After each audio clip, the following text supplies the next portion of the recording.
At 57, Keith Urban stands before the world not as a star, but as a survivor. The boy from the windswept coast of New Zealand, who once held a guitar like a shield, has walked through fire, fame, and the edge of his own destruction. He has sold more than 25 million records, won 4 Grammys, and filled stadiums across continents, yet says the truest thing he ever found was love with Nicole Kidman, the woman born beneath Pacific skies, who turned silence into art and pain into an Oscar, became his greatest salvation. Together they built a life that millions believed unbreakable. But behind the red carpets and applause were nights of relapse, tears, and redemption. Now, after nearly 2 decades together, Keith Urban finally speaks the truth about the love that saved him, the battles that almost destroyed him, and the meaning of forever after the storms fade. Their story is not a fairy tale. It is proof that real love bleeds, heals, and endures. If their journey has ever moved you, make sure to subscribe and tell me what time it is where you are watching this story unfold. At 57, Keith Urban no longer sings only about love. He speaks about surviving it in a world where fame burns fast and marriage fades even faster.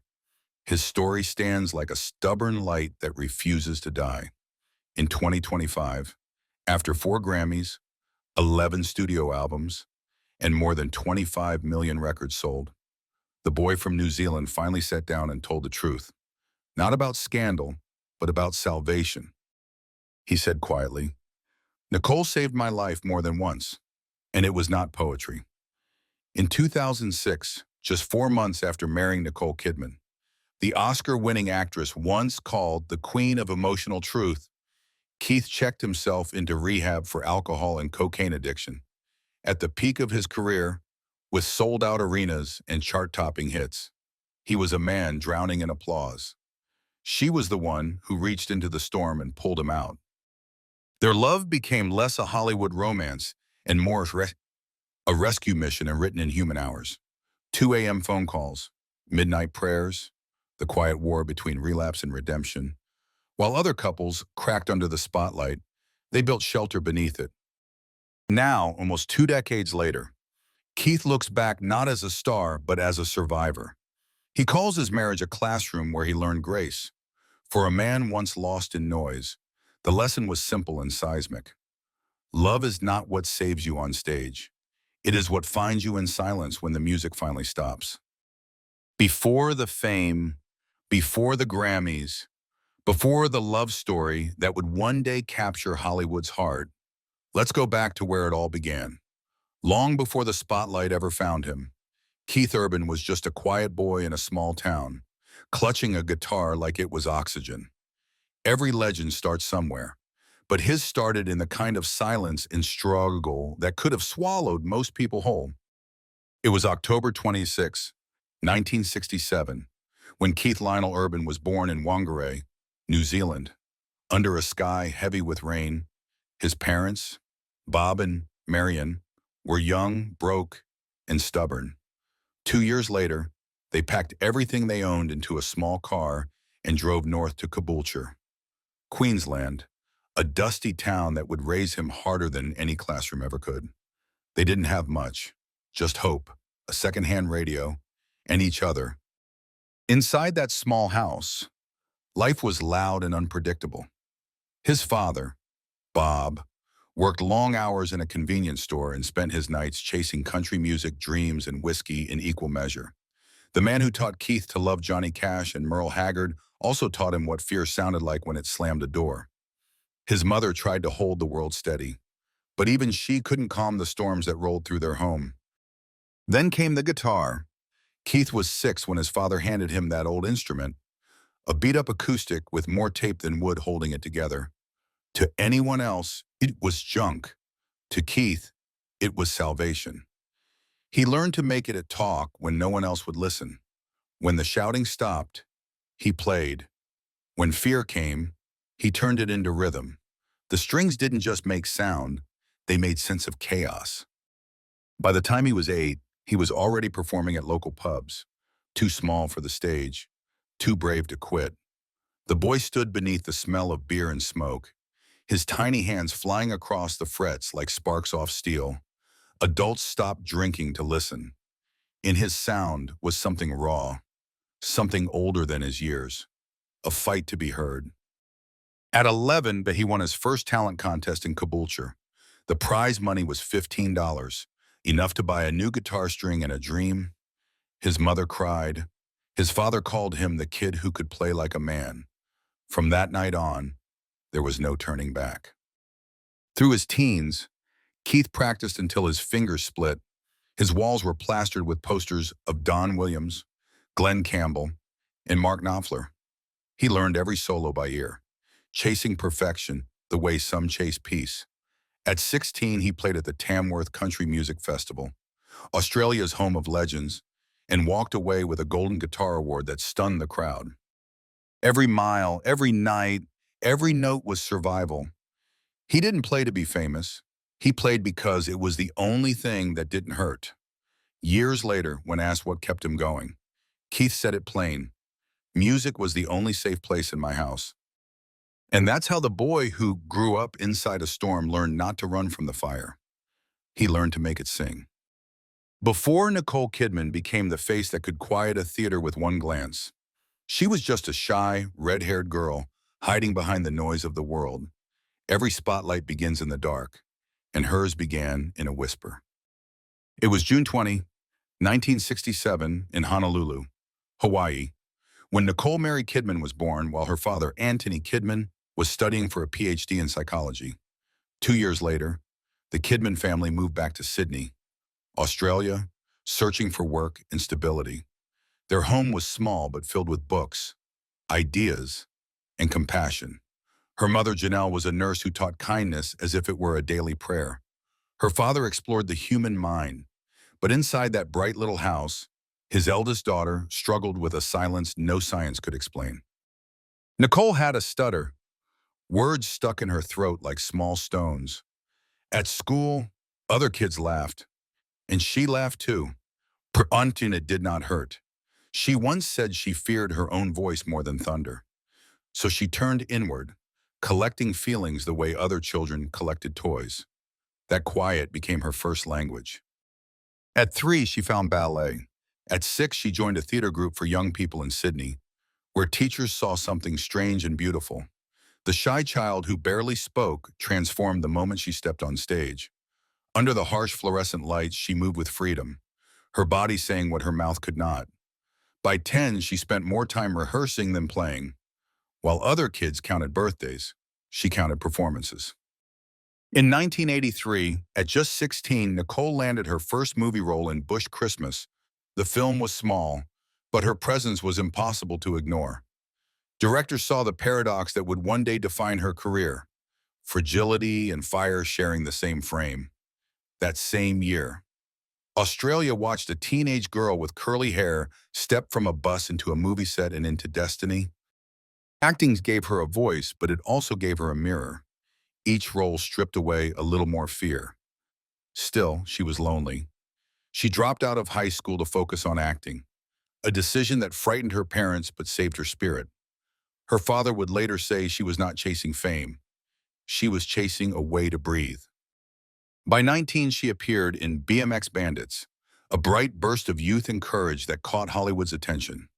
Her fiery hair and fearless energy became unforgettable. In 1990, she starred in Days of Thunder beside Tom Cruise.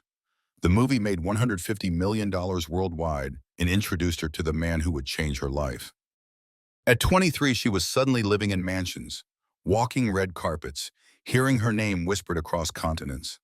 Cameras flashed, headlines shouted, and the girl from Sydney became half of Hollywood's golden couple. Yet inside, she was still that child who listened more than she spoke. Heartbreak followed. Nicole suffered miscarriages, a loss she later described as unbearable.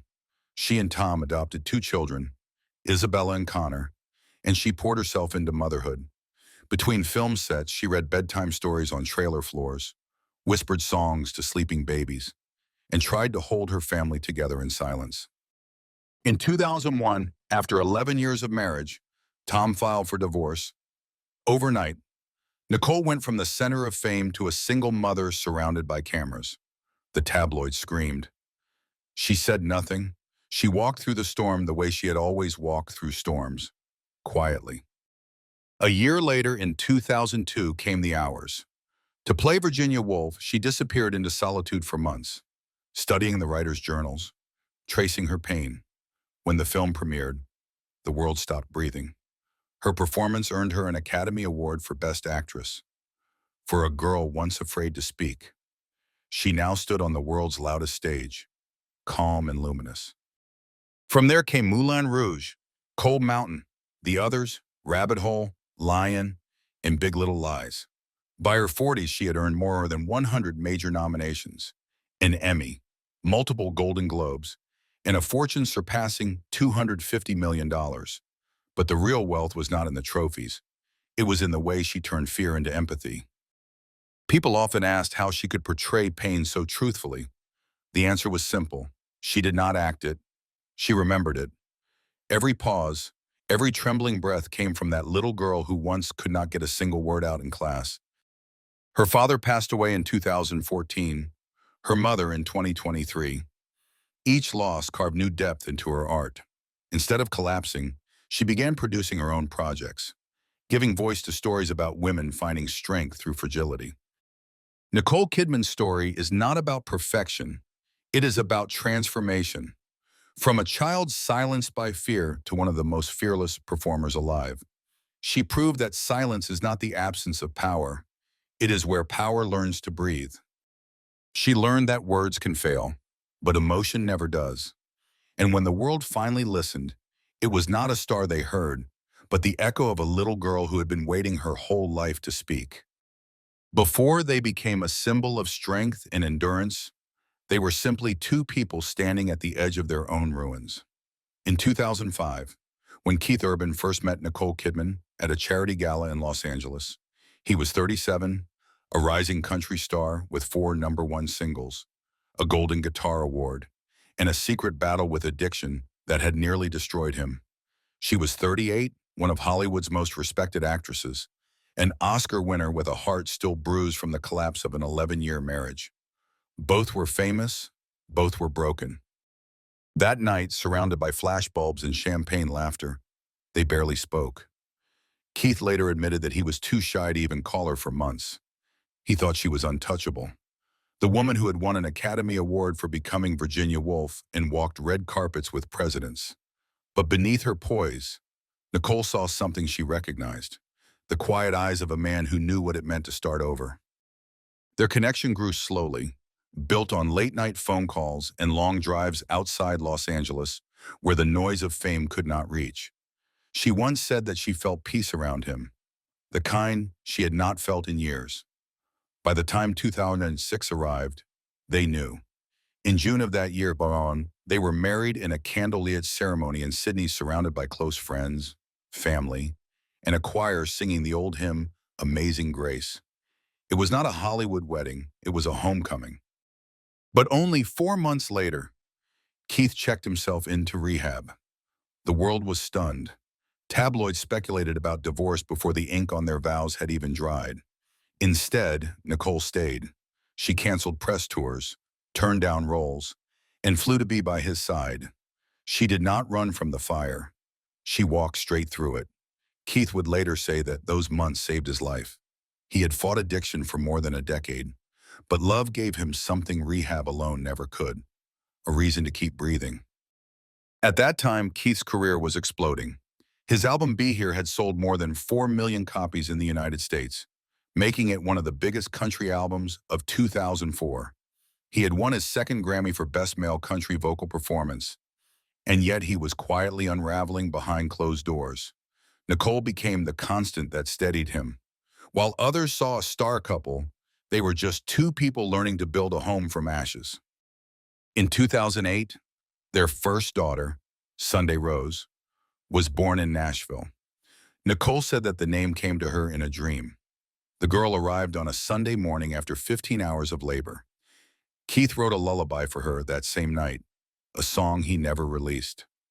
2 years later, they welcomed Faith Margaret through surrogacy, a decision Nicole described as both humbling and miraculous. After struggling with miscarriages, she called their daughters the light that healed her. They chose to live quietly on a farm outside Nashville, far from the Hollywood swirl. Neighbors remember seeing them grocery shopping together or taking long walks along the fence line, laughing like ordinary people. Keith built a recording studio on the property where he could work and still be home for dinner. Nicole set up her production company, Blossom Films, at the same time choosing projects that allowed her to stay close to her family. For years, they managed the impossible, balancing two global careers and raising two children while staying grounded. Between 2012 and 2016, Keith served as a judge on American Idol, winning hearts with his warmth and humor. Nicole earned more awards for films like Lion and series like Big Little Lies.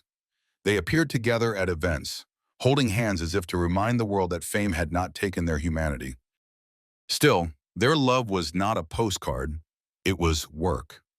In interviews, they both admitted that their marriage was a daily choice. Keith once said that he called Nicole every night, no matter where he was in the world, even if it meant waking her at 3 in the morning. She said that trust was their currency. Silence, their sanctuary. They also faced real storms. In 2014, Nicole's father passed away suddenly, and Keith canceled concerts to stand beside her in Sydney. Years later, when her mother fell ill, he did it again. Those losses carved deep lines of tenderness into their marriage. In those moments, fame disappeared. There was only love, loss, and the quiet grace of staying. By the 2020s, they had built a life many could only imagine, with an estimated combined net worth of more than $300 million. Yet they lived with surprising simplicity. Friends described their home as a mix of laughter, country music, and the smell of pancakes on Sunday mornings. When wildfires swept across Australia in 2020, reaching the outskirts of their property, Keith and Nicole donated $500,000 to relief efforts. She said later that watching the smoke rise from her homeland reminded her of how fragile even the safest places can be. What made their bond remarkable was not perfection, but endurance. They had seen each other at their lowest points and stayed. In an industry built on applause, they chose silence. In a culture obsessed with spectacle, they chose sanctuary. Keith often says that he started living the day he married Nicole, and when he speaks about her even now, after almost 2 decades together, there is still that small trace of disbelief, as if he cannot quite believe his luck. Their story is not a fairy tale, it is a survival song. He was the fire that almost consumed itself. She was the silence that cooled the flame. And somewhere between the two, they built a life that no scandal, no rumor, and no spotlight could destroy. By 2008, Keith Urban and Nicole Kidman had become something rare in modern fame. Two global superstars who somehow managed to keep their love human. That year, their daughter, Sunday Rose, was born, and the world saw a different side of them. No red carpet could compete with the quiet picture of Keith holding his newborn, tears in his eyes, whispering the same words he once used to describe his music, pure grace. At that time, Keith's career was at full throttle. His album Be Here had already sold more than 4 million copies in the United States alone. He followed it with Defying Gravity and Fuse, both debuting at #1 on the Billboard Country chart. He was no longer just a country artist. He was a bridge between worlds. With over 30 top 10 hits and 4 Grammy Awards, Keith stood among legends. Yet behind every success was a man still afraid of the silence that used to swallow him. He once said that fame can be the loudest kind of loneliness. While Keith toured arenas that held 20,000 people, Nicole was walking into roles that demanded every ounce of her soul. In 2010, she starred in Rabbit Hole, a quiet film about grief that earned her another Oscar nomination. In 2016, she received her first Emmy for Big Little Lies, a show that changed the conversation about domestic violence and female strength. The same year, Keith's album Ripcord sold over 1 million copies worldwide, proving that country music could still sound new without losing its heart. They were building two empires at once, one of music and one of cinema, yet they always returned to the same home. Their Nashville farmhouse became a symbol of normalcy. Neighbors would see them shopping for groceries, walking barefoot across the lawn, or playing with their daughters under the southern sun. For a couple worth more than $300 million, their life looked surprisingly ordinary. Keith built a studio on their property so he could record without leaving home. He called it his sanctuary. Nicole set up her production company, Blossom Films, and began producing projects that gave women the stories she once wished existed. She said that creating space for other voices was her way of giving back the power acting had given her. But behind the glow of success was the quiet truth that love requires work, even in paradise. There were nights when Keith's tours stretched too long, when Nicole's filming schedules pulled her to distant countries. Time became the most expensive thing they owned. To stay connected, they made a rule. No matter where they were in the world, they called each other every night. Sometimes that meant a 2-minute conversation between time zones. Sometimes it meant falling asleep to the sound of the other breathing through a phone line. In 2014, tragedy struck. Nicole's father, Anthony Kidman, passed away suddenly while visiting Singapore. Within hours, Keith canceled his concerts and flew across the world to hold her. Cameras caught them at the Sydney airport, his arm around her shoulders, her face buried in his chest. It was one of the few times the world saw their love stripped of glamour, only grief and grace. In 2020, when wildfires burned through Australia, they watched in horror as the flames approached their home near Sydney. They donated $500,000 to relief efforts, but money could not stop the smoke that filled the air. For Nicole, it was a haunting reminder of how fragile even safety can be. For Keith, the fire was a ghost from his childhood, but this time he did not face it alone. Their love was never about perfection. It was about endurance. Keith once said that Nicole's faith in him was like oxygen. She saw the man behind the mistakes, and Nicole often called Keith her heart's calm. Together they learned to live between noise and stillness, between fame and home. As the years rolled on, their daughters grew, their resumes expanded, and their bond deepened. Keith's 2020 album, The Speed of Now, topped charts across multiple countries, proving that decades into his career, he could still surprise the world. Nicole's performances in Nine Perfect Strangers and Being the Ricardos earned her yet another Oscar nomination.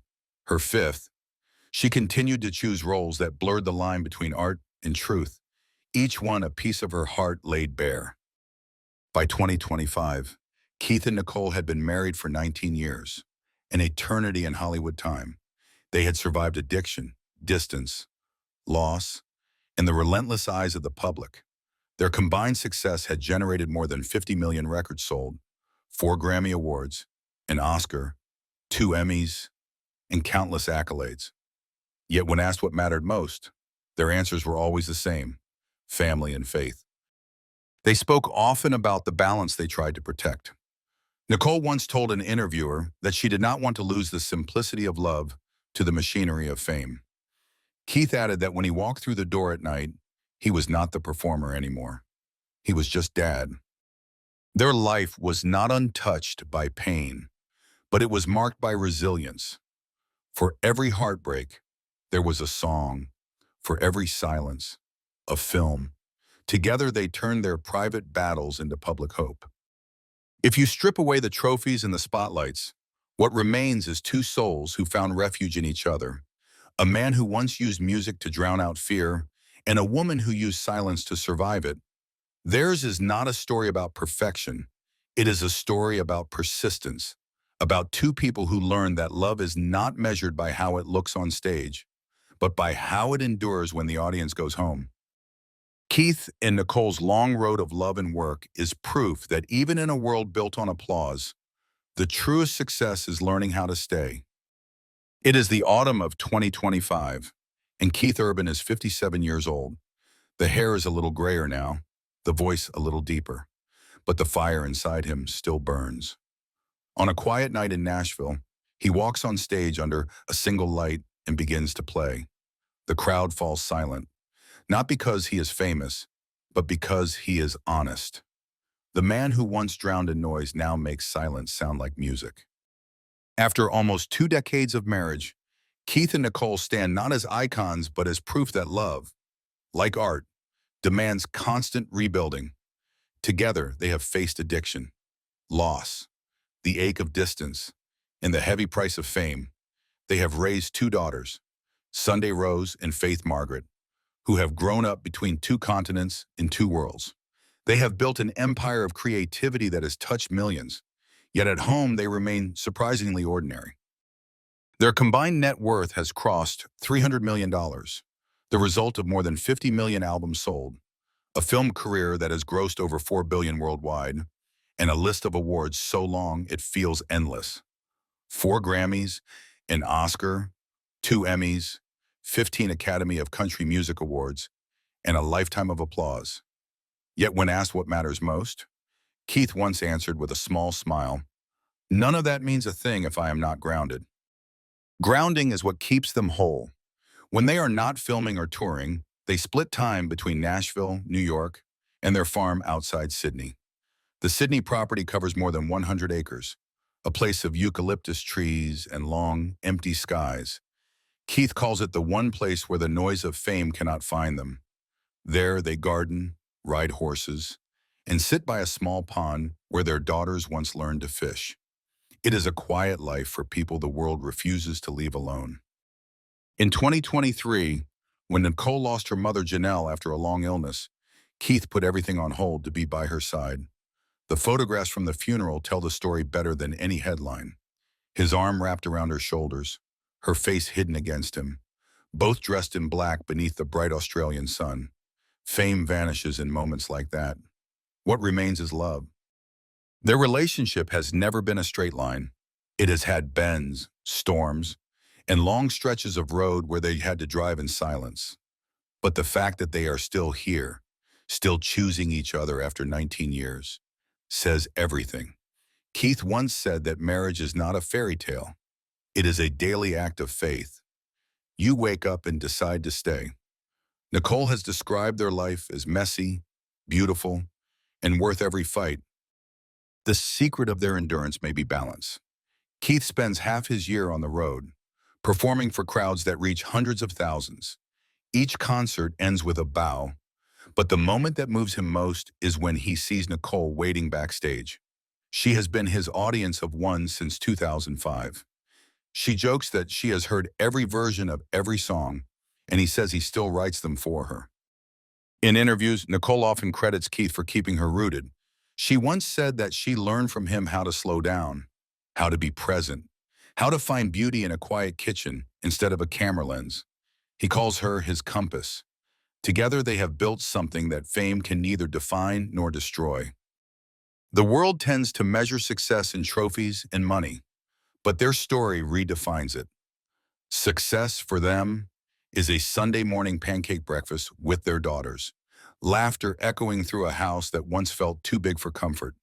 Success is holding hands at an airport, unbothered by flashes, or walking barefoot through the fields of their Nashville farm. It is the kind of success that cannot be sold, streamed, or photographed. Keith has said that his music now comes from a softer place. The man who once played to drown his demons now plays to thank the people who helped silence them. Nicole listens from the crowd, sometimes hidden in plain sight, wearing a hat and smiling when he sings songs that everyone suspects are about her. In the end, their story is not about perfection. It is about survival and grace. They are living proof that even in a world built on illusions, something real can still exist.